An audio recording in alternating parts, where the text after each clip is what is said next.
Yo diría que la crisis obliga y la crisis nos está poniendo en gran medida el guión de lo que tenemos que hacer para bien y para mal.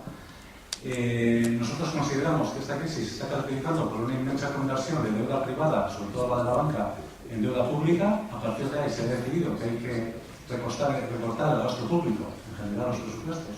para pagar esa inmensa deuda, y a partir de ahí se está procediendo a una inmensa destrucción de empleo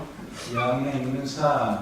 a un ataque tremendo contra todos los capítulos del salario, ¿no? Tanto los que tienen que ver con las cotizaciones, la seguridad social, lo que tiene que ver con los impuestos y por lo tanto con el sostenimiento de los servicios públicos, y lo que tiene que ver con el sostenimiento de las propias familias, etcétera, etcétera. Entonces, a partir de ahí nosotros tenemos dos ámbitos prioritarios de actuación. Uno es la negociación colectiva, que nos va a exigir, yo creo que un periodo de importante radicalización democrática en la base, porque vamos a tener que sostener el reto de la negociación empresa a empresa, centro a centro, pero no voy a hablar de eso. Y el otro punto prioritario para nosotros en este momento es el que tiene que ver con la política presupuestaria y la política fiscal, ¿no? Yo diría, para resumir, que nosotros le vemos a la cuestión de la fiscalidad y de la política presupuestaria estamos haciendo cuatro cosas y le vemos cuatro virtudes democratizadoras a este asunto, ¿no? Estamos haciendo, yo creo que llevamos ya más de una década intentando hacer análisis rigurosos sobre lo que pasa en este país con los presupuestos y con la fiscalidad. A partir de ahí, en segundo lugar, nosotros,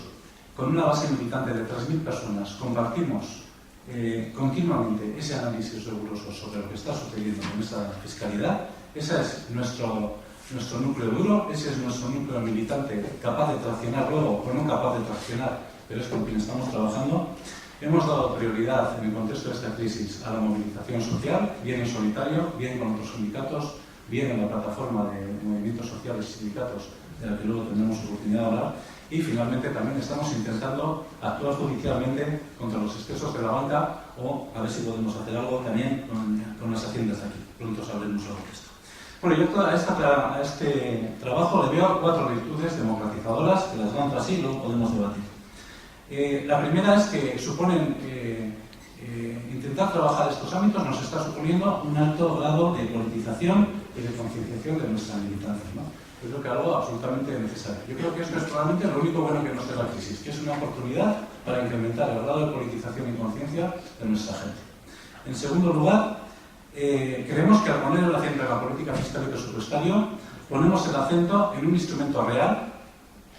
del autogobierno vasco, y por lo tanto evitamos no sé cómo decirlo, ese desviar la responsabilidad a otro tipo de instituciones estatales, europeas, etcétera, etcétera, que sin duda tienen sus responsabilidades, pero nosotros somos un sindicato de ámbito vasco, tenemos que señalar también las responsabilidades locales en la gestión de esta crisis y señalar cómo se está convirtiendo, por ejemplo, nuestro país en el paraíso fiscal de la Unión Europea, con una presión fiscal incluso más pequeña que la española, ¿no? La tercera virtud democratizadora que yo lo veo es que no hay salida a esta cuestión sin la desobediencia, sin la decisión de quienes gobiernan nuestras instituciones por desobedecer los mandatos de Europa, los mandatos de Rajoy y sus automandatos restrictivos en política fiscal y presupuestaria. Y yo creo que tenemos que debatir eso también.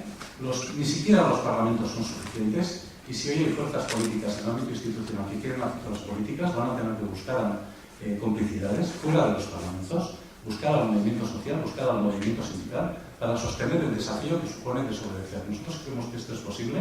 pero esto va a requerir una dialéctica nueva con la política por parte del movimiento social y sindical, ¿no? Y finalmente creemos que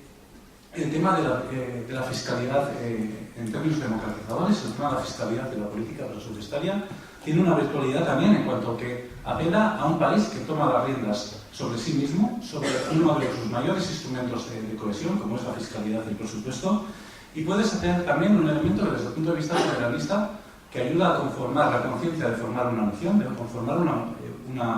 una comunidad, y en la medida que estamos hablando de los problemas